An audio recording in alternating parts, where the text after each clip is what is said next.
رائع ممتاز فازيو قلب الدفاع الارجنتيني يمنح الفرصة للركنية ويقطع الطريق على مواطنه جونزالو إيغوان ديرا كوادرادو الكل متواجد. جول جول جول جول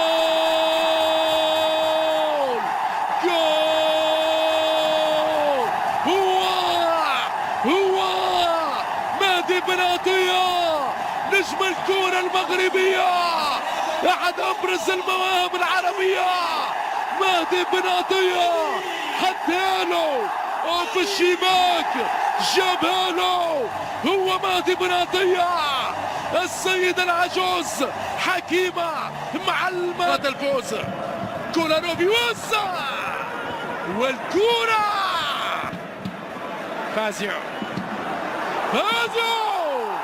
يلعب دخل غير شرعي من مانوراس هذه اللقطة. وطبعا أليسون بيكر كان في طريق القناع البوستي في الضمان وكرة قوية يبان بجانب أليسون بيكر ضد انتر ميلانو في ديربي ايطاليا الكبير وكرة جول. من جهة أكد الدولي المغربي المهدي بن عطية صاحب هدف الفوز أن فريقه يوفنتوس حقق الأهم من خلال نيله النقاط الثلاث.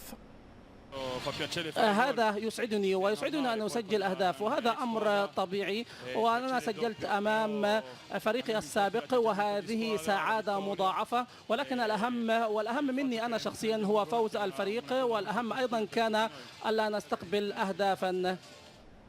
خسارة الكلاسيكو